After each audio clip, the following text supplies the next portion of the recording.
आंसू निकालने के कई उपाय हैं। हम लोग जब छोटे थे ना तो संतरा जब घर में आता था, संतरा समझ रहे हैं ना, तो उसका छिलका छिल के पास में रखते थे जेब में। और कोई भी आता था ना अपनी उम्र का तो उसकी आंख में दबा देते थे। अब उसके बाद आप लोग भी किए होंगे कई लोग, ऐसा कोई नहीं होगा इसमें साधु जो बोला होगा हम नहीं किए हैं बचपन में, सब किए होंगे। विष्णु भी आप नहीं किए हैं, सब किए हैं। आंख में संतरे का रस जाए आंसू निकलने लगे। एक माई सब्जी सुधार रही थी, झरझर आंसू निकले। पति परेशान, तुम क्यों रो रही हो बताओ हमको। बाद में पता चला प्याज छिल रही थी। कई उपाय हैं आंसू निकालने के, लेकिन आप बताइए ये शरीर के रोम कैसे खड़े होंगे? ऐसा कोई दवा नहीं है, ऐसा कोई उपाय नहीं है कि ये रोम पुलकित हो जाएं। ये कब होते हैं? जब कोई बात हृदय को जाकर स्पर्श कर जाए तो हमारे शरीर के एक एक रोम पुलकित हो जाते हैं, और यही भगवान के भक्त का लक्षण है। हम लोग पढ़ते थे जब स्कूल में, तो आइडेंटिफाइंग कैरेक्टर पढ़ते थे हम लोग जूलॉजी में। जूलॉजी में, बॉटनी जूलॉजी में स्पेसिमेन दिया जाता था और उसको देख करके आइडेंटिफाई करना पड़ता था कि ये क्या है। उसको कहते थे आइडेंटिफाइंग कैरेक्टर। उसमें फाइलम, सब फाइलम, जेनरा, सब स्पीसीज लिखना पड़ता था। तो भगवान के भक्त का आइडेंटिफाइंग कैरेक्टर क्या है? राम जी कहते हैं, लक्ष्मण मेरा भक्त जब मेरा गुणगान गाता है अथवा मेरा गुणगान सुनता है, मम गुण गावत पुलक शरीरा, और गद गद गिरा नयन बहनीरा। राम जी कहते हैं मेरे भक्त का यही लक्षण है। फिर बात थोड़ी कड़वी है, टीका लगा लेने से भगत नहीं होते हैं, है? भक्त कौन? जो भगवान का गुणगान सुने, भगवान का गुणगान करे, उसके एक एक रोम पुलकित हो जाए। कथा गाते गाते, सुनते सुनते ऐसा भाव जगे, कंठ अवरुद्ध होने लगे, शब्द न निकले, और जब शब्द बंद हो जाए तो नेत्र से झरझर अश्रु निकलने लगे। ये भगवान के भक्त का लक्षण है। जिसके भीतर ये लक्षण घटित हो वो भगवान का भक्त है। और इस बात को समझिएगा आप, प्रेम की अतिशय अवस्था में बोला जा ही नहीं सकता।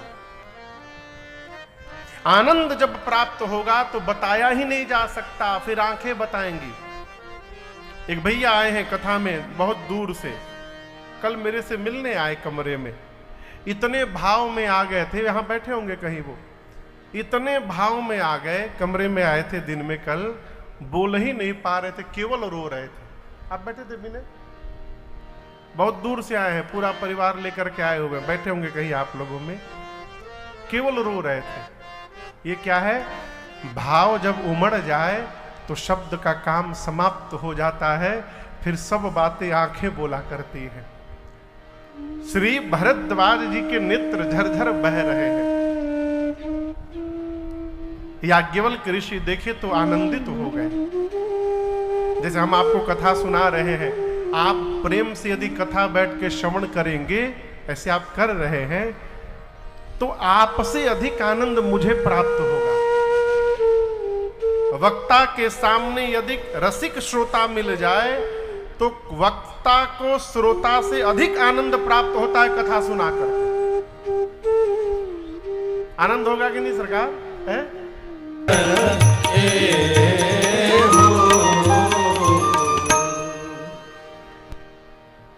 भरद्वाज जी की दशा को देखकर याज्ञवल्क्य ऋषि बोल पड़े, हे मुनिवर आप धन्य हैं, आपका जीवन धन्य है, आपका जन्म धन्य है। अहो धन्य तव जन्म मुनीषा। क्यों धन्य है? क्योंकि आप भगवान शिव को अपने प्राण के समान प्रेम करते हैं। इस बात को मैं जान गया। और अब दर्शन करिए। अब जाकर मूल विषय पर याज्ञवल्क्य ऋषि आए। कहते हैं भरद्वाज जी, आपने मुझसे राम कथा चरित्र पूछा, मैंने शिव कथा सुनाई, मैंने जानबूझकर आपको सुनाई। क्यों? मैं ये जानना चाहता था कि आप भगवान शंकर को प्रेम करते हैं कि नहीं करते हैं। क्यों? राम भक्त का यही पहचान है कि वो भगवान शंकर का पहले भगत बने। बिनु छल विश्व नाथ पद ने, बिना छल के विश्वनाथ जी के चरण में नेह हो, प्रेम हो। राम भगत कर लक्षण, राम जी के भक्त का यही लक्षण है। आपको सुनकर आश्चर्य होगा, श्री रामचरितमानस जी को प्रमाणिक भगवान विश्वनाथ ने बनाया।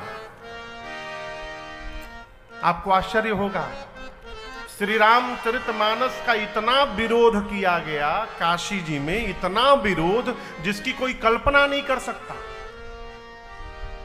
जब गोस्वामी तुलसीदास जी मानस को लिख करके काशी पहुंचे, ले करके काशी के पंडित विद्वान डंडा लेके खड़े हो गए विरोध में। बोले ये तो संस्कृत की हानि हो जाएगी, ये संस्कृत पर प्रहार किया गया है। देव भाषा छोड़ करके लोक भाषा में ग्रंथ बनेगा, ये ग्रंथ नहीं हो सकता। गोस्वामी जी बोले मैंने लिखा नहीं है, महादेव ने लिखवाया है मेरे से। बोले नहीं नहीं, हम मानेंगे नहीं। तो समकालीन एक बड़े विद्वान महापुरुष थे काशी में। लोगों ने कहा कि वो महात्मा जी यदि प्रमाणित कर देंगे तो हम मान लेंगे। उनके पास लोग गए तो उन्होंने कहा कि जब तक मैं पढ़ूंगा नहीं मैं कुछ नहीं बोलूंगा। तो मूल प्रति गोस्वामी जी ने लिखी थी, ला करके उनके सामने रखा गया। वो पूरा पढ़े। अब पढ़ने के बाद उस पर हस्ताक्षर किए कि ये गोस्वामी तुलसी जी मनुष्य नहीं है, ये चलते फिरते तुलसी के पौधा है। और इस चलते फिरते तुलसी के पौधे पर ये श्री रामचरितमानस मंजरी निकली हुई है। और जिस श्री रामचरितमानस रूपी मंजरी पर श्री रघुनाथ जी भंवरा बन के मंडरा रहे हैं, ये प्रमाणिक ग्रंथ है। उस महात्मा ने उसको प्रमाणित कर दिया। इसके बाद भी विद्वान न माने, बोले बाबा जी दोनों एक हो गए। अब वो भी बाबा जी, गोस्वामी जी भी बाबा जी आए तो बाबा जी को लगा अपनी पार्टी के आदमी आए हैं, साइन कर दो, हम नहीं मानेंगे। फिर विश्वनाथ भगवान बोलेंगे तब मानेंगे। तो गोस्वामी जी बोले ठीक है। मानस की मूल प्रति को गोस्वामी जी विश्वनाथ जी के गर्भगृह में रखे सबसे नीचे, और उनके ऊपर सारे ग्रंथ वेद पुराण रखे गए। रामचरितमानस सबसे नीचे रहा, चारों वेद 18 पुराण उनके ऊपर रखे गए। और शयन आरती के बाद पट जो मंदिर का था गेट बंद कर दिया। सारे काशी के विद्वान वही बैठे रहे रात भर। पंडित विद्वान वो वेद पाठ करे रात भर, वेद ध्वनि गूंज रही है। गोस्वामी जी बैठ के राम राम राम राम राम राम माला जप रहे हैं। जब मंगला का समय हुआ, मंगला आरती की, ब्राह्मण क्यों नहीं गए विद्वान, इसलिए हम के जाएं और कहीं गोस्वामी जी गेट खोल करके छेड़छाड़ कर दे तो क्या होगा। तो सारे लोग वहीं बैठे रहे, जितने विरोधी थे मंदिर को घेर करके बैठे रहे। गोस्वामी जी भी बैठे रहे, काशी नरेश भी बैठे रहे पूरी रात। गोस्वामी जी केवल राम राम राम राम राम राम जपे और विश्वनाथ जी से कहे, बाबा राखो लाज हमारी। पूरी रात बाबा राम राम राम राम जपते रहे। आपको सुनकर आश्चर्य होगा, जब मंगला के समय मंदिर का गेट खोला गया तो जो श्री रामचरितमानस सबसे नीचे रखी गई थे, वो रामचरितमानस सबसे ऊपर आ गया था। सारे वेद पुराण के ऊपर आ गया था श्री रामचरितमानस। और केवल ऊपर नहीं आया था, भगवान श्री विश्वनाथ जी उस पर अपना हस्ताक्षर किए थे। पहली बार ये शब्द संसार में उसी समय प्रकट हुआ। भगवान विश्वनाथ ने श्री रामचरितमानस के ऊपर अपने हाथ से लिखा, सत्यम शिवम सुंदरम, अर्थात इसमें जो लिखा गया है वही सत्य है। शिव यानी कल्याण, शिवम यही कल्याण करने वाला ग्रंथ है, और सुंदरम यही जगत का सबसे सुंदर रचना है। ये भगवान विश्वनाथ ने प्रमाणित किया।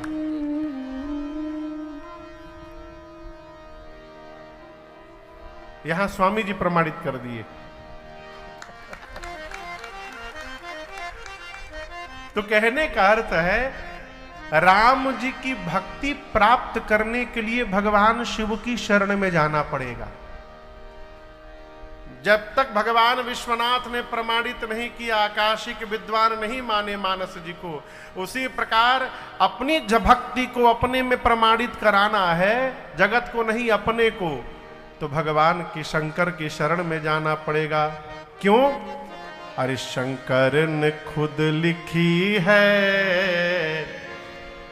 श्री राम की कहानी, शंकर ने खुद लिखी है श्री राम की कहानी, शंकर ने खुद लिखी है श्री राम की कहानी, शंकर ने खुद लिखी है श्री राम की कहानी, है चार घाट इसमें, वक्ता है चार ज्ञानी, है चार घाट इसमें, वक्ता है चार ज्ञानी, बाबा ने खुद लिखी है श्री राम की कहानी।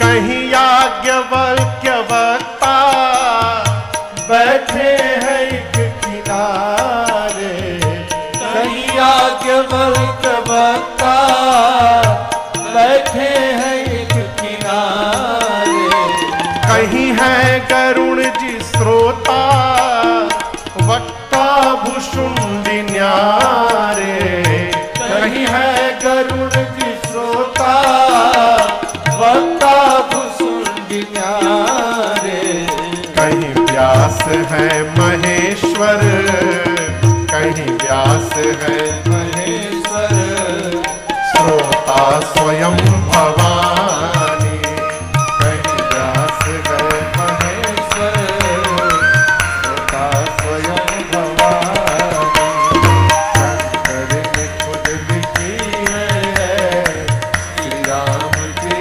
कहानी, बाबा ने खुद लिखी है श्री राम की कहानी,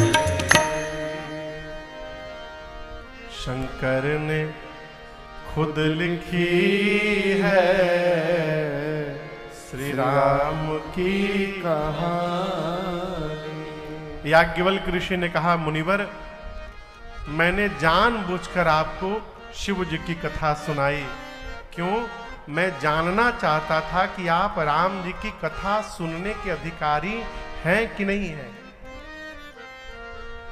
प्रथम ही मैं कही शिव चरित, बूझा मरम तुम्हार,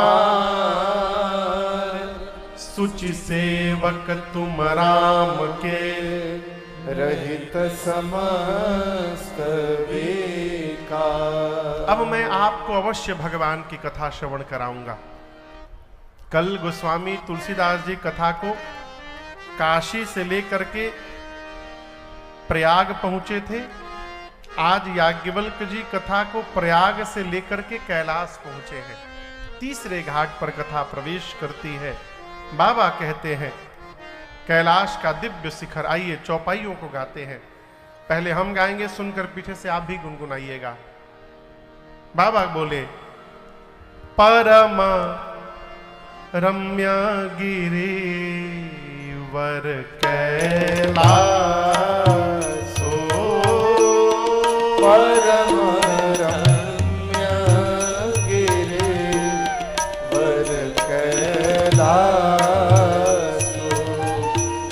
सदा जहाँ शिव उमा निवासो सदा जहाँ शिव उमा निवासो तेहि गिरि पर्वत बिटप विशाला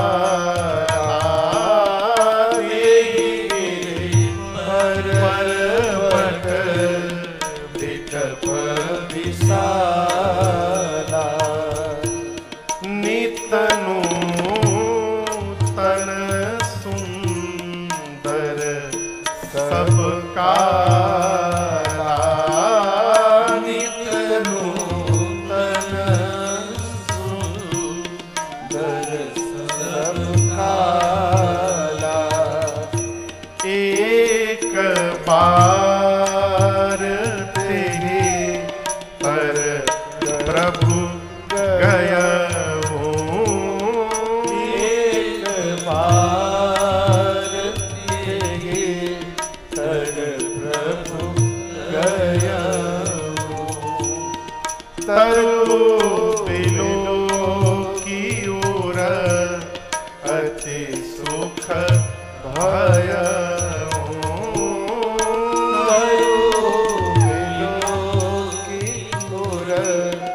अति सुख भय भगवान शंकर निज कर डासी नागरी पूछाला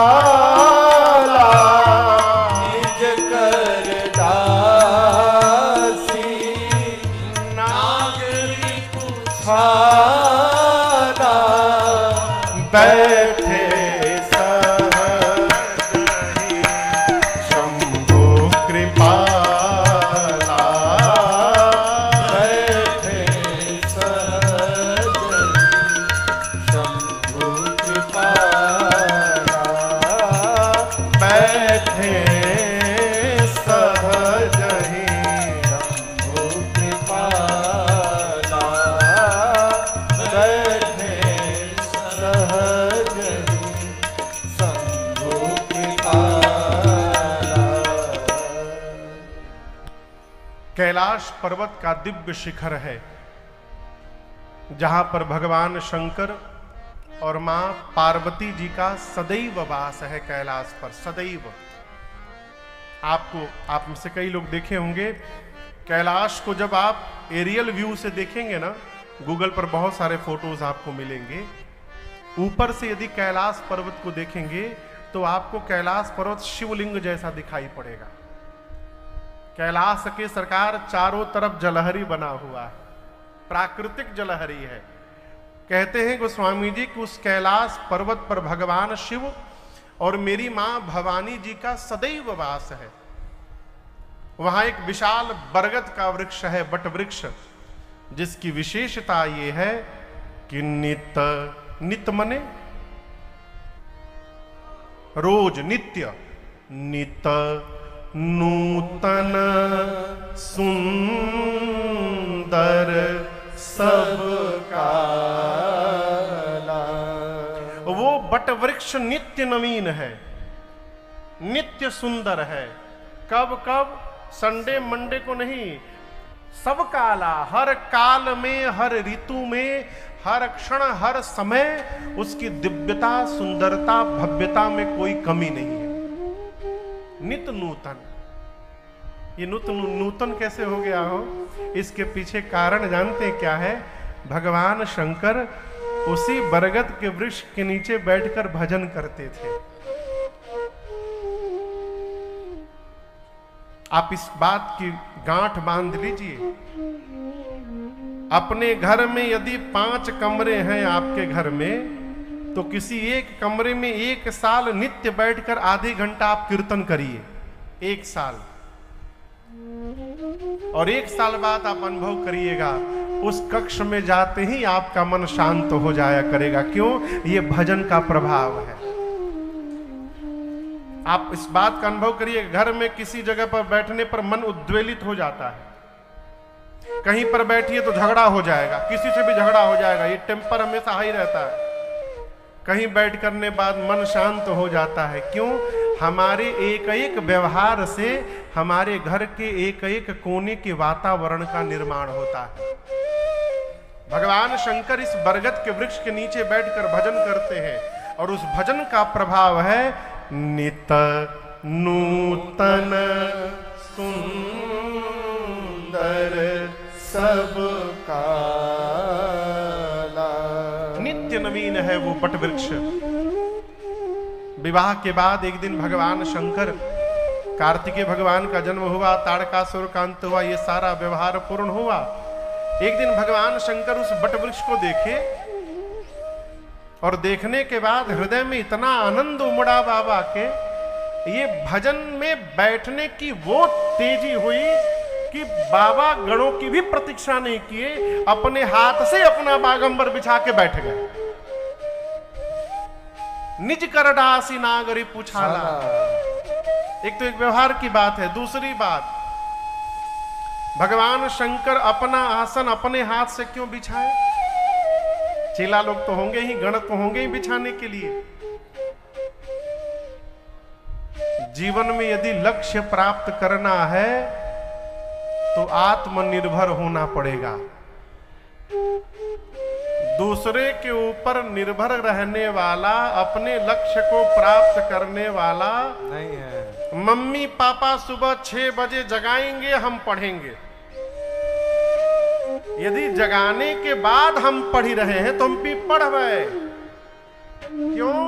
जिसको पढ़ना होता है उसको जगाना नहीं पड़ता, पढ़ने वाला स्वयं जगा करता है। आत्मनिर्भर। अश्विनी भैया, समझ में आ रही है बात? बाबा अपने हाथ से बागंबर लाकर बिछाएं, अब बिछाकर बाबा बैठ गए। कैसे लग रहे हैं भगवान शंकर? धरे शरीर शांत रस जैसे परम शांत। जीवन में शांत हो जाना शरीर से नहीं, मन से। कई लोग शरीर से शांत रहते, मनवा घूमत रहता है। 6 बज गया है, 2 घंटा और 8 बजे तो बस आइटम पर टूट पड़ना है।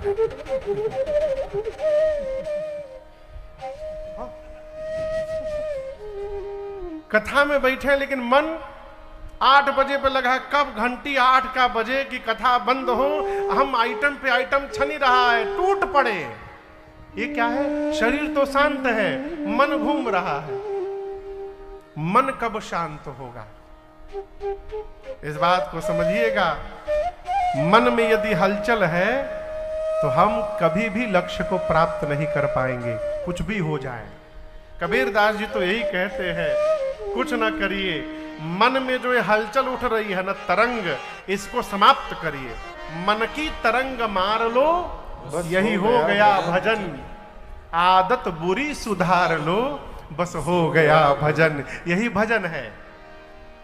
भगवान शंकर कैसे बैठे हैं आप दर्शन करिए। बाबा बैठे सोह काम रिपु कैसे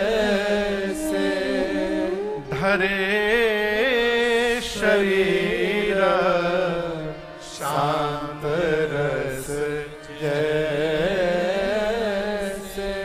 ऐसा लगता है कि मानिए शांत रस ने ही अवतार ले लिया हो भगवान शिव के स्वरूप में। परम शांत होकर बाबा बैठे। परम शांत होने का एक और कारण है। क्या मैं 2-3 विषयों पर आपको स्पर्श करूं? एक कारण, शंकर जी शांत केवल यही नहीं है, सब जगह शांत रहते हैं।